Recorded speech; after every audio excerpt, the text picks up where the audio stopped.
Oi.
Olá, muito bom dia, são 9 horas 8 minutos, está começando mais uma edição da sua TV Dinâmica. Eu sou o jornalista Marcos Melo e nesta quinta-feira a gente tem muito assunto interessante.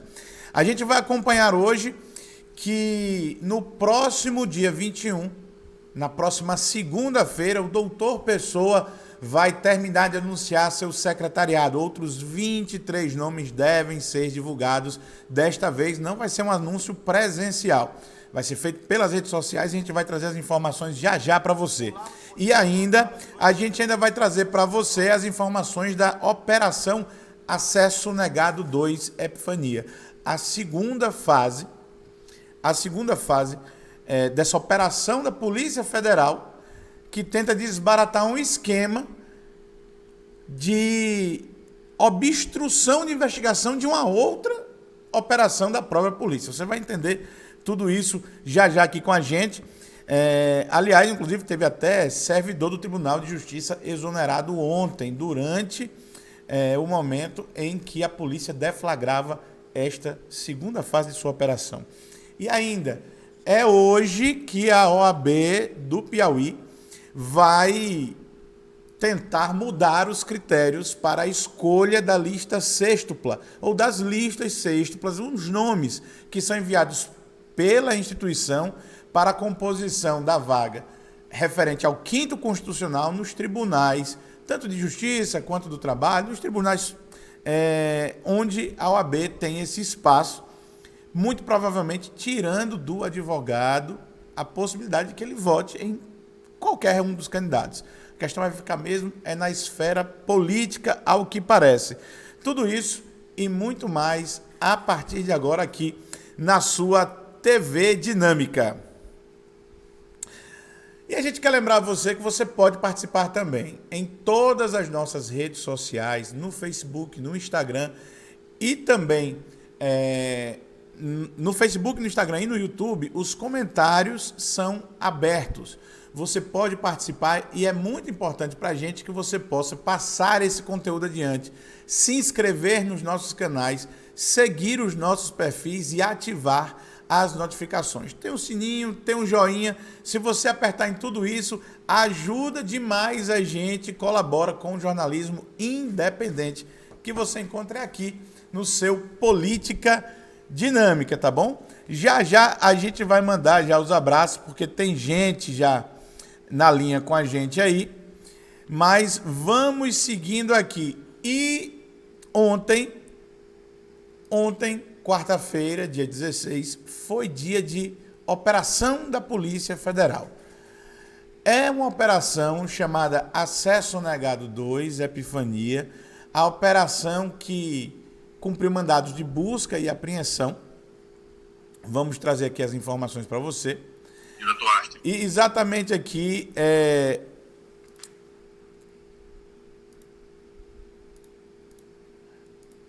tá aí. PF na rua, Operação Acesso Negado 2. Um servidor da Justiça Estadual que teria ajudado advogados a monitorar indevidamente os passos da Justiça e da Polícia, inclusive também foi exonerado. Está aí a informação, tem informação exclusiva lá no Política Dinâmica, você pode acessar. E essa segunda fase parece, segundo informações da própria Polícia Federal, ter achado a última peça do quebra-cabeça para montar realmente o quadro geral do esquema que buscava atrapalhar investigações da polícia. Você tem essas informações lá no Política Dinâmica. O delegado da Polícia Federal, Alan Reis, que é chefe da Delecor, também trouxe aí as informações. Essa é aquela mesma operação que em agosto prendeu o jornalista Tony Trindade, acusação da qual ele se defendeu dizendo que apenas cumpria o seu papel de comunicador de abordar o tema e falar sobre o desenrolar das investigações.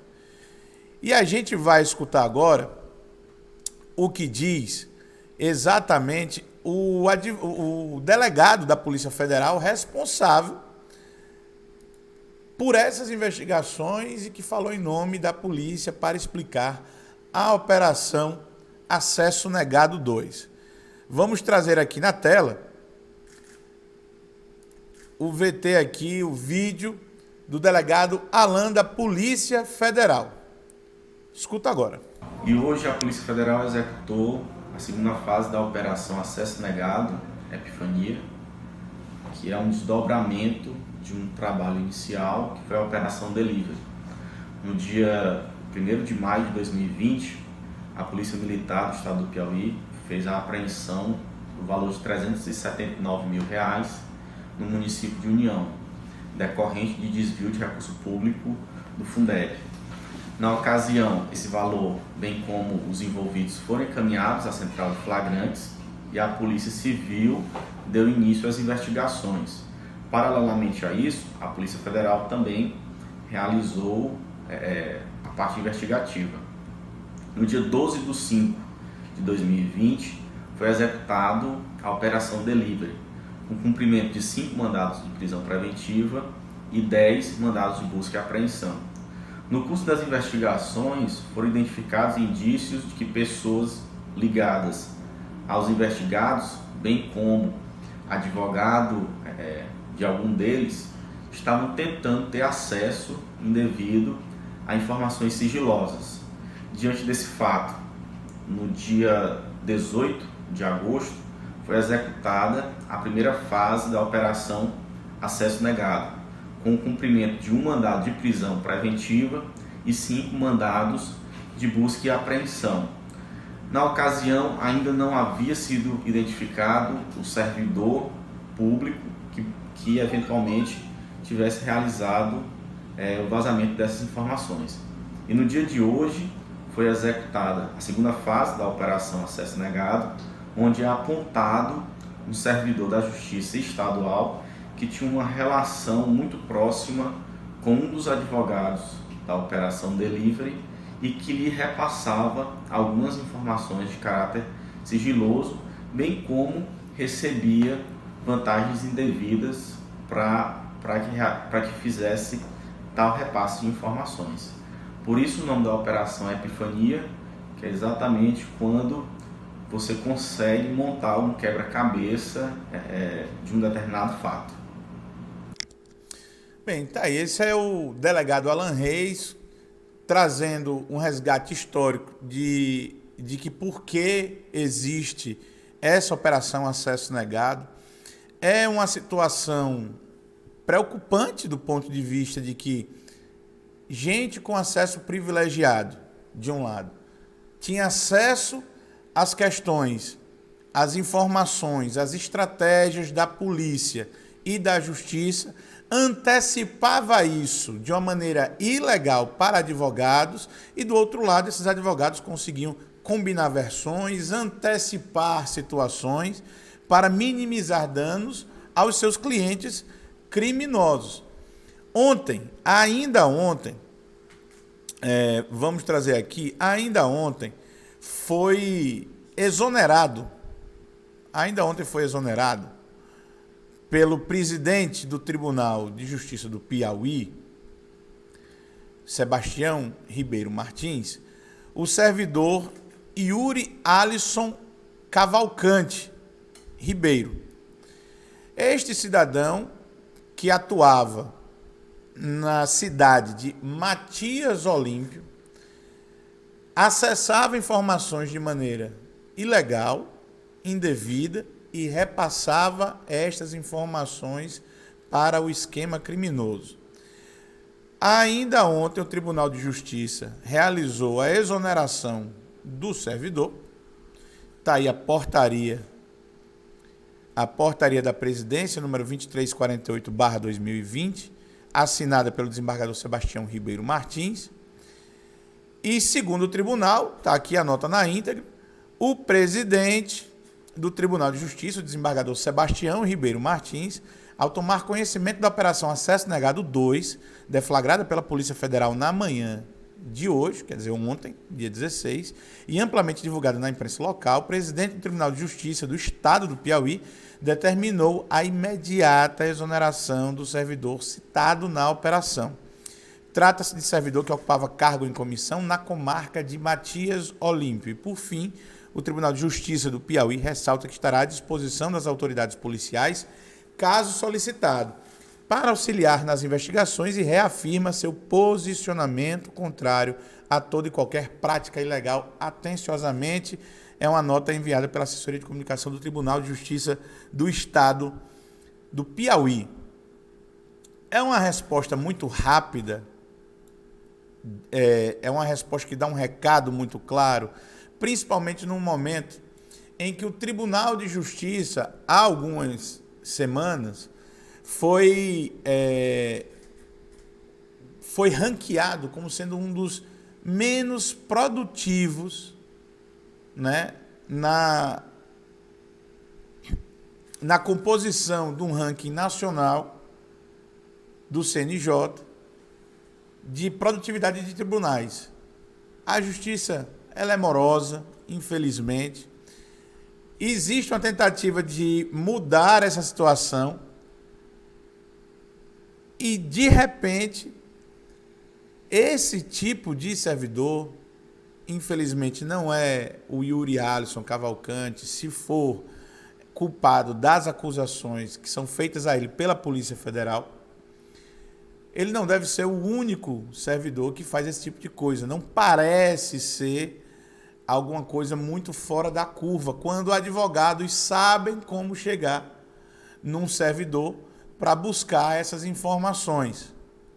Talvez o grande problema aí do Yuri e desse esquema criminoso é que a investigação é feita pela Polícia Federal. Pela Polícia Federal. O que será que não acontece quando as investigações são da Polícia Estadual, né? Como podemos garantir que esse tipo de coisa não aconteça? Está na hora, inclusive, de rever procedimentos, aí, protocolos de segurança para os sistemas. É bom isso. E aí, hoje de manhã, o jornalista Tony Rodrigues traz em sua coluna na TR Notícias uma informação de que, vamos trazer aqui, o investigado, vamos trazer aqui essa informação,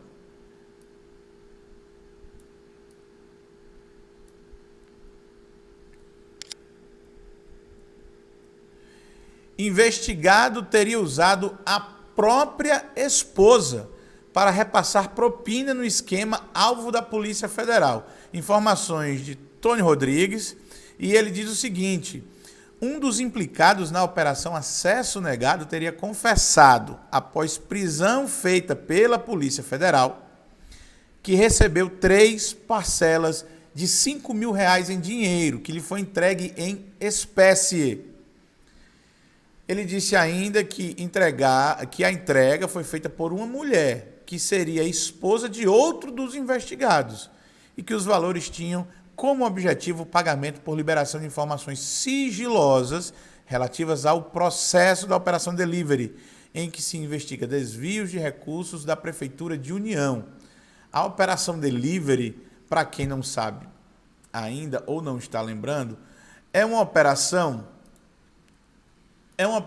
que aconteceu em agosto desse ano como desdobramento de uma apreensão de quase 320 mil reais, 350 mil reais, que aconteceu no mês de maio deste ano, dentro de um veículo alugado pela Prefeitura Municipal de União, e esse veículo estava em trânsito do Ceará para o município de União. Parece que, ao acaso, houve uma abordagem desse veículo, foram encontrados 350 mil reais, mais ou menos, dentro desse veículo. O motorista da prefeitura não soube dizer a origem do dinheiro. A Polícia Federal ficou atenta para essa questão, até porque era aquele período pré-eleitoral, poderia ser encarado como uma questão de compra de voto, dinheiro que poderia ser utilizado para isso. A Federal entrou nisso, conseguiu recuperar, inclusive, imagens do dinheiro sendo sacado em agência bancária no Ceará, conseguiu montar uma operação em que são investigados mais de 2 milhões de reais em contratos da Prefeitura de União com empresas do Ceará, dinheiro da Secretaria Municipal de Educação. E aí, nessa situação, no bojo dessa operação, algumas pessoas montaram um esquema para atrapalhar as investigações da polícia.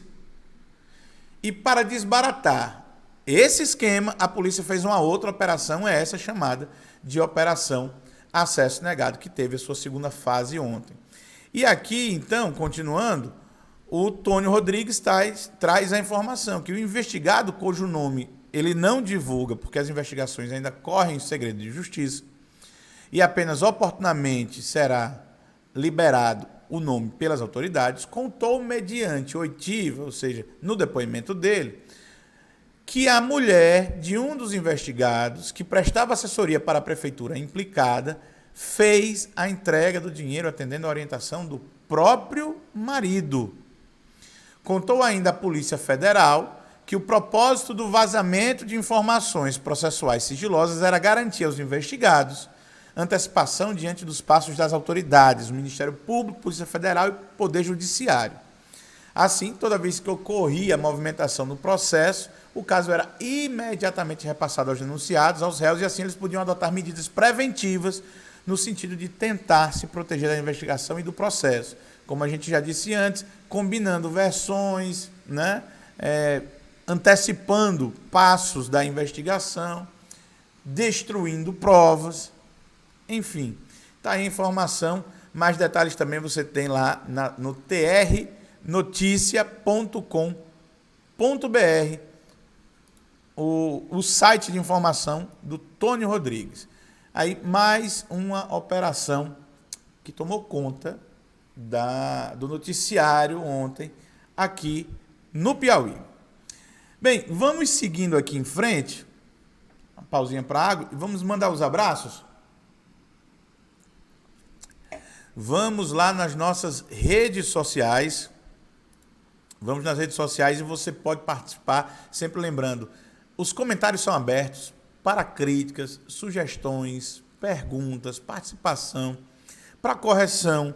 A gente interage com você, é muito importante que você clique nos sinais de alerta, inscreva-se nos nossos canais e, se puder avaliar com um joinha também, é muito bom para o nosso jornalismo, tá bom?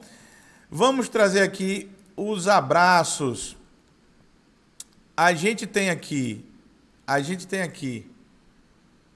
o Aurélio Miguel, diz o seguinte, tá lá no Instagram: Marcos Melo, cadê o Gustavo? O Gustavo nos deixou aqui no Política Dinâmica, está seguindo agora carreira na televisão. A gente deseja tudo de bom para o Gustavo Almeida. É uma amizade que fica e sempre também a nossa gratidão pelo conteúdo que ele trazia aqui também com a gente. Em breve, a gente vai estar dividindo bancada aqui com outros jornalistas que vão fazer por onde também honrar esse espaço. A Maria Coutinho diz assim: esses esquemas existem em todas as prefeituras. A polícia deveria fazer uma varredura geral. É verdade, é verdade. Talvez isso seja interessante ser feito também, né, por essas comarcas do interior, ou de repente o próprio Tribunal de Justiça rever como é que anda o acesso, fazer uma varredura nos seus sistemas para ver que servidores estão acessando que processos, e isso tudo fica logado, fica registrado nos sistemas, para tentar saber se, de repente, não existem outros processos sendo monitorados de maneira antecipada. Seria uma atitude prudente de segurança do Tribunal de Justiça, que recentemente inaugurou uma sede que custou 50 milhões de reais. Uma fração desse dinheiro pode ser utilizado aí para rever os processos eletrônicos.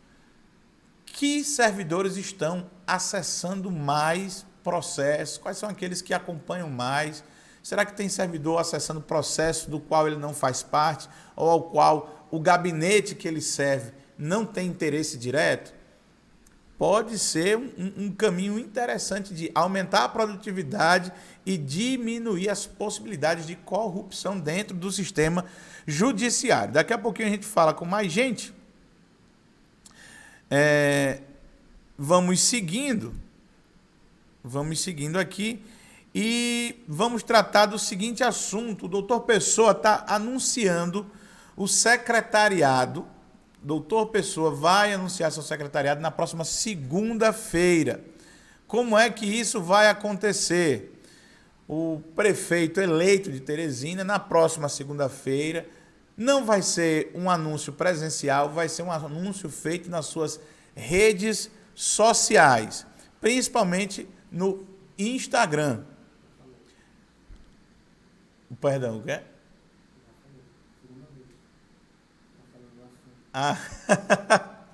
Então, assim, ele vai trazer aqui na próxima segunda-feira, ele vai trazer as informações. São 23 novos nomes que serão anunciados.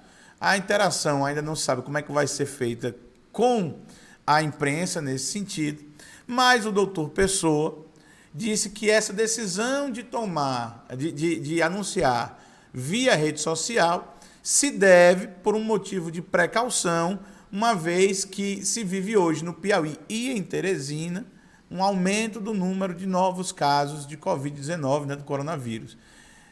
Lembrando que há 10 dias foram anunciados 6 novos gestores, né?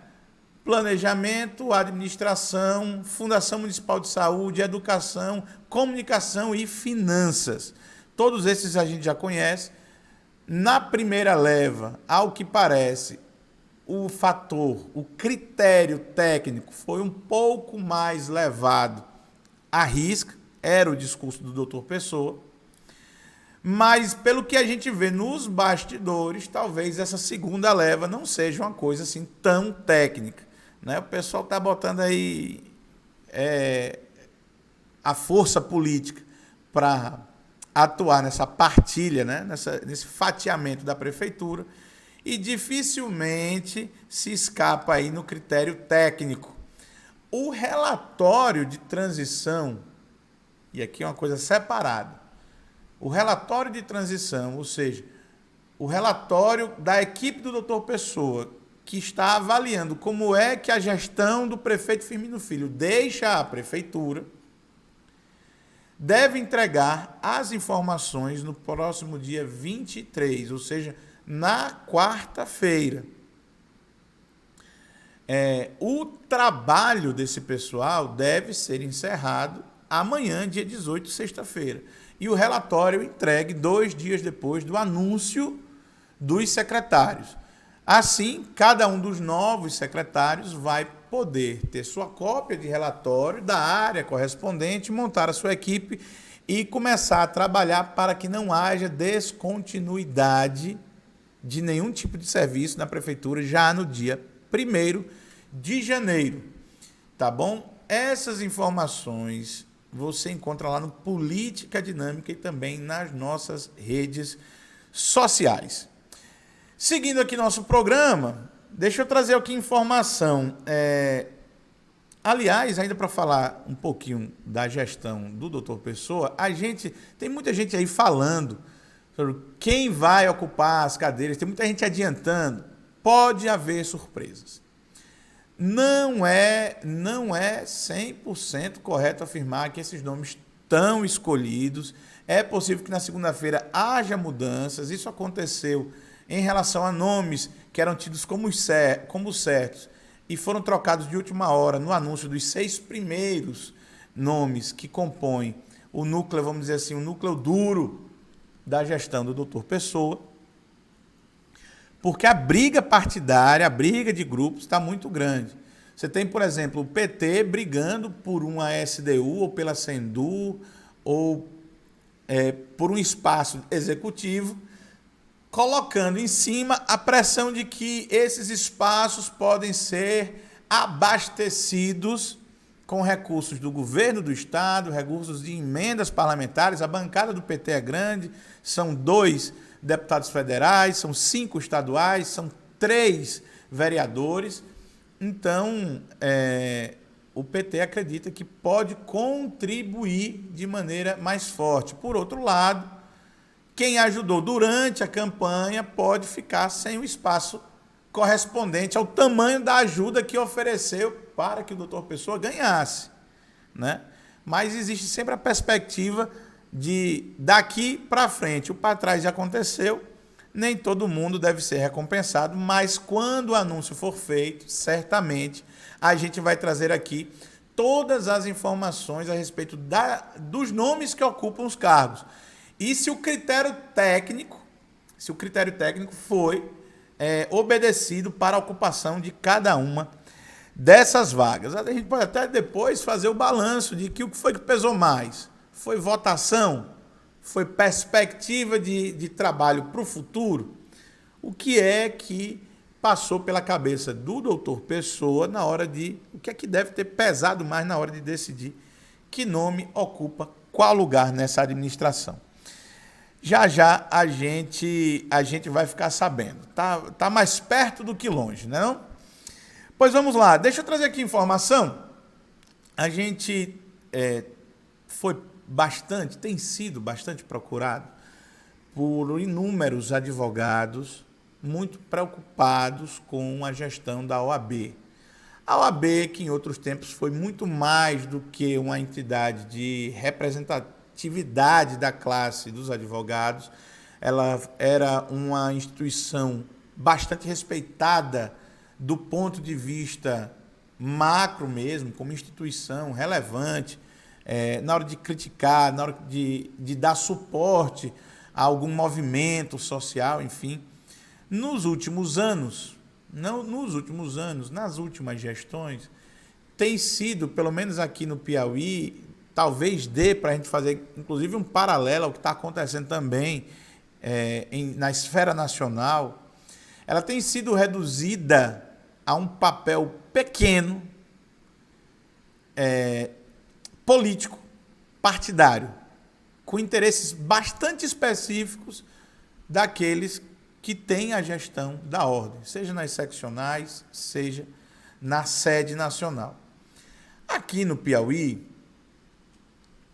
não é diferente. É o que está acontecendo. Grandes discussões estão sendo colocadas de lado e sempre tendo prioridade dentro da ordem os interesses das panelinhas, da gestão.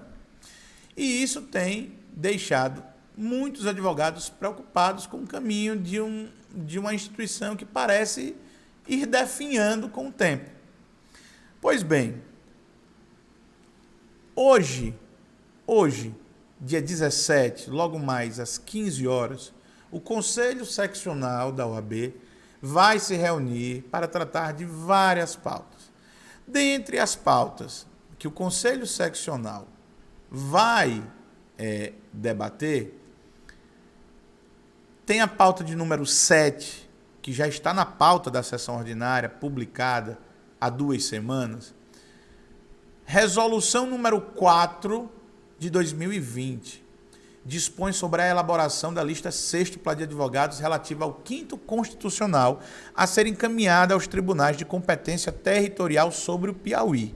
A relatora é a conselheira seccional Hélida Fabrícia Oliveira Machado Franklin, né?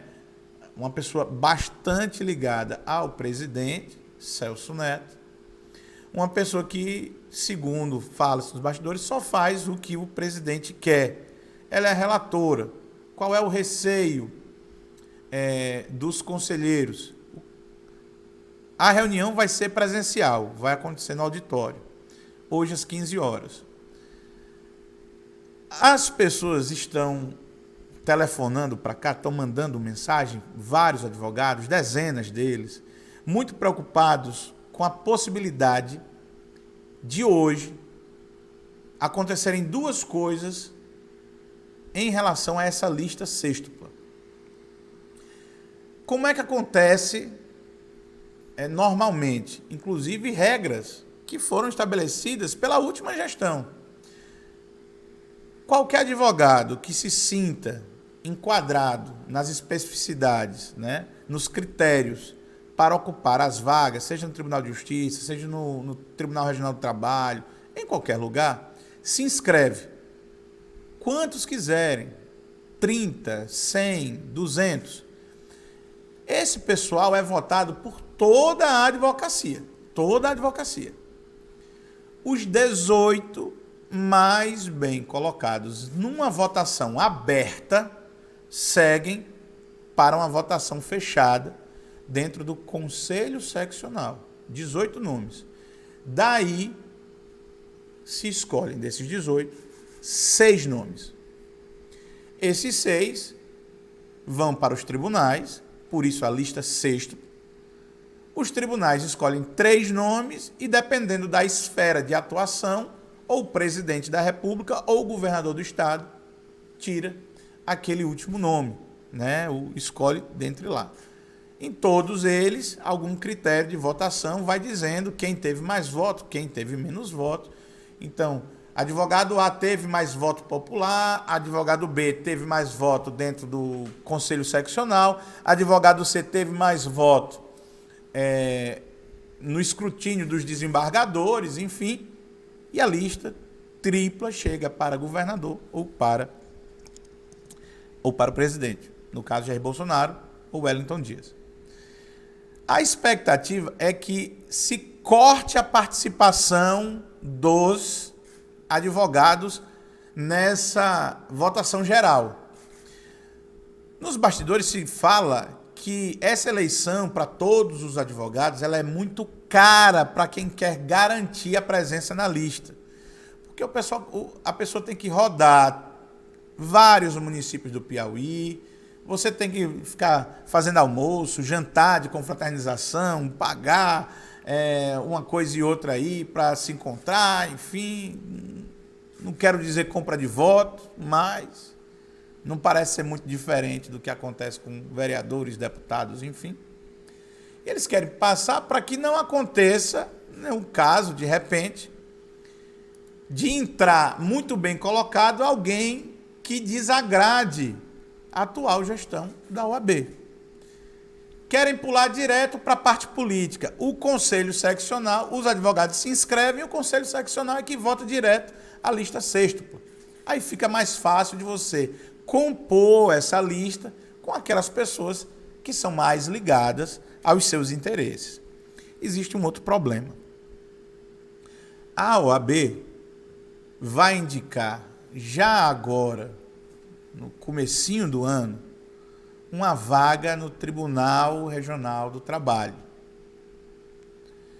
Essa vaga é uma lista sextupla que vai ser enviada para lá e, por conta da esfera da Justiça do Trabalho, é escolhida pelo presidente Jair Bolsonaro. Só que a vaga do Tribunal de Justiça, e essa o pessoal está com um olho muito mais aberto em cima dessa vaga, essa vaga só vai ser aberta, em tese, em novembro desse ano. Demora aproximadamente 3 meses para se preencher essa vaga. Entre a declaração de aposentadoria do desembargador, no caso, o desembargador Brandão, que está saindo por aposentadoria compulsória, até a inscrição de advogados, votação, lista sextupla, tripla, escolha do governador. 3 meses, pelo menos, de trabalho. Ou seja, a vaga vai ser aberta mais ou menos ali perto da própria eleição da OAB. Existe o sério risco dessa gestão não conseguir fazer sucessor. E essa lista sextupla ficar a critério da escolha de um novo colegiado de conselheiros seccionais. A expectativa é de que esse pessoal queira antecipar a escolha para que, quando a vaga seja aberta, já haja uma lista pronta para ser enviada para o governador e a pressão aconteça rapidamente para nomeação em poucos dias. É uma maneira de beneficiar uma panelinha. Os advogados têm que ficar de olho nisso. A reunião vai ser presencial. Por que é que nesse tempo de Covid a reunião não pode ser virtual? Porque uma reunião virtual implica na possibilidade de que os conselheiros possam gravar a reunião. Esse negócio de ata lá na OAB é complicado. Além de ser atrasado, a ata nunca corresponde ao que a reunião é de verdade. Essa reclamação eu recebo de vários conselheiros lá da OAB. E aí tem o seguinte, quero trazer para você aqui uma situação interessante que aconteceu numa das últimas reuniões de conselho seccional que aconteceu na OAB. A OAB do Piauí estava dizendo que precisava pedir empréstimo. Mas a OAB não tem fundo. Esse saco não tem fundo. A OAB disse que precisava fazer o empréstimo. Era uma das pautas da reunião. Alguns conselheiros acharam muito estranho, porque acabou de chegar dinheiro do Conselho Federal, né, para o Piauí, por conta da Covid. E agora a OAB pedindo empréstimo exatamente por conta da Covid. Parece conversa do governo do estado, essas conversas do governador Wellington Dias. E aí eles não querem evitar agora que essas reuniões sejam virtuais, porque os conselheiros estavam gravando. Vamos acompanhar um trechinho aqui de uma das últimas reuniões do Conselho Seccional, tratando exatamente sobre empréstimo. Acompanha com a gente isso aqui. Doutor Astro, que seja autorizado por este Conselho as operações de crédito, dando os nossos boletos e cartões de crédito em garantia para alguma antecipação de crédito que se faça necessário neste ano de 2020, tendo em vista os considerandos a alta inadimplência pela crise do Covid, considerando de que nós não temos 3 exames de ordem esse ano, muito dificilmente isso irá acontecer, e considerando que estamos necessitando de auxílio financeiro do Conselho Federal, já devidamente protocolado junto ao Conselho Federal, para que possa deliberar e nos enviar os recursos necessários. E Ashton, foi feito um estudo sobre a quantidade de crédito que nós vamos renunciar tendo em vista os juros. Vocês têm esse valor? Conselheira, não é renúncia de crédito. Escute só. No momento eu entendo que... eu sei, mas... Não se trata de renúncia. Quando você pega dinheiro Eu emprestado... também sou administradora de empresas, meu filho. No momento em que você antecipa o boleto, se os boletos não serão antecipados, conselheiras, eles serão dados em garantia. Pois é, mas aí existe uma renúncia. O banco vai cobrar. É uma operação de crédito. Toda operação de crédito. É antecipação de crédito. Por exemplo, ano passado nós pagamos... Diretor Astrid. Tá aí, você viu esse trecho. Uma das conselheiras questionando: vocês fizeram um estudo de quanto esse empréstimo vai custar em juros? Porque quando você dá em garantia alguma coisa, quando você faz o empréstimo, você paga juros. Se você está dando boletos, se você está dando receitas em garantias, uma parte dessa receita será destinada para pagamento de juros. Enfim, não interessa muito aí se o termo antecipação ou juros é o mais correto.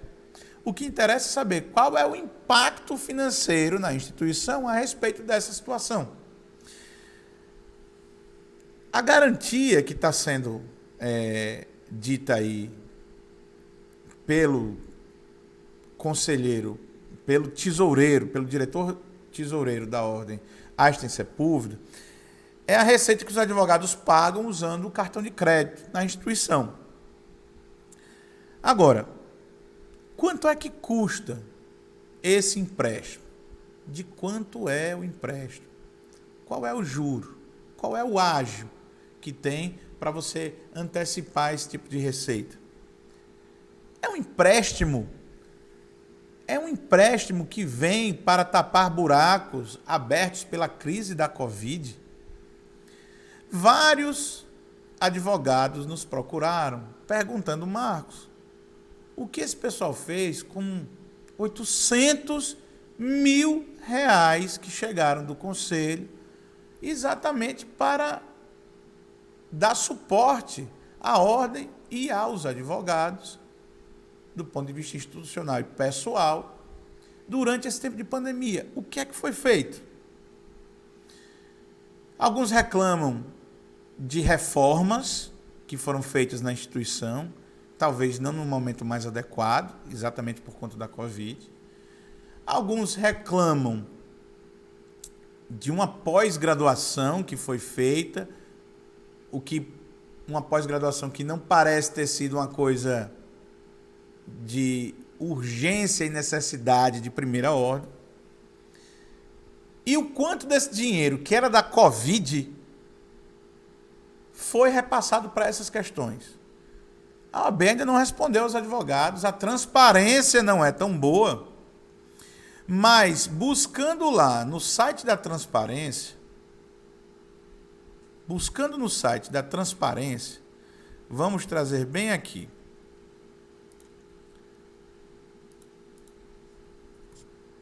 Buscando no site da transparência, a gente encontra algumas situações interessantes. Deixa eu trazer para você aqui. Essa tabela, a gente buscou agora, poucos instantes antes do programa começar, lá na transparência, na questão de documentos, é um demonstrativo de despesas do último trimestre. Deste último trimestre. Se você for perceber aqui, não sei se tem como aparecer, deixa eu ver se eu consigo botar na tela. Você vai ver aqui que o período de 1º de julho a 30 de setembro, né? É o terceiro trimestre fiscal da OAB. A gente vai encontrar, ou seja, no meio da pandemia. A gente vai encontrar aqui, muita gente falou disso, a gente precisa de mais informações, mas a gente vai encontrar aqui. E foram feitos investimentos, obras, instalações e reformas. R$ 246.599,97 com reforma. com reforma. Era necessário fazer algum tipo de reforma no meio da pandemia? O que é que foi reformado? Ao que parece que essa aqui foi a reforma. Essa parece ter sido a reforma do auditório. Não sei se só do auditório lá da ESA. Enfim. Mas é um valor muito significativo do ponto de vista das despesas, no momento em que está todo mundo tentando segurar dinheiro, o pessoal está gastando com reforma. Será que não dava para esperar mais 6 meses esse auditório para ser reformado? Enquanto passa a crise, enquanto as pessoas voltam a poder colocar em dia as suas anuidades? E aí algumas pessoas disseram: Marcos, chegou dinheiro do Conselho Federal, chegou 800 mil reais. Eu procurei rapidamente aqui, e essa tabela agora também feito lá, também lá na transparência da própria OAB, não explica direito o motivo, mas você vai ver aqui, ó, transferências correntes, transferências recebidas independente de execução orçamentária, Conselho Federal da OAB, R$ 1.557.250. R$ 1.557.000. Para onde foi esse dinheiro? Olhe só também a data. Vamos trazer aqui a data desse balanço. 1º de junho de 2020, de julho de 2020, a 30 de setembro, 3º trimestre. Esse dinheiro entrou nesses 3 meses. Foi para onde? É complicado. Bom ficar de olho. Enquanto a gestão só está de olho na indicação do 5º Constitucional e a composição dessa lista 6ª, em indicação de nomes para compor prefeitura, nessa partilha político-partidária, o advogado que precisa de representação da ordem e não sabe o que está acontecendo, é bom ficar de olho. É bom ficar de olho. A gente vai ficar também. Aliás, se qualquer conselheiro quiser gravar a reunião de hoje, pode inclusive entrar em contato com a gente diz como é que grava bem direitinho. Se quiser gravar a gente para denunciar em seguida, se alguém foi pressionado, coagido a votar do jeito que o pessoal quer, pode trazer para cá que a gente faz a denúncia, tá bom? São 9h54, a gente vai ficando por aqui, agradecendo sempre a sua participação. A gente volta na próxima terça-feira, aí já com os nomes oficiais da gestão do Dr. Pessoa, algumas perspectivas sobre a reforma administrativa do governo do Estado, que deve acontecer também no início do ano, e, claro, o desenrolar dessa história da OAB, que você também acompanha antecipadamente nas nossas redes sociais e no www.politicadinamica.com. A gente agradece demais, do fundo do coração, também a sua audiência e pede para que você siga as nossas redes sociais, ative as notificações e compartilhe o nosso conteúdo. A gente vai ficando por aqui, até mais e a gente se vê.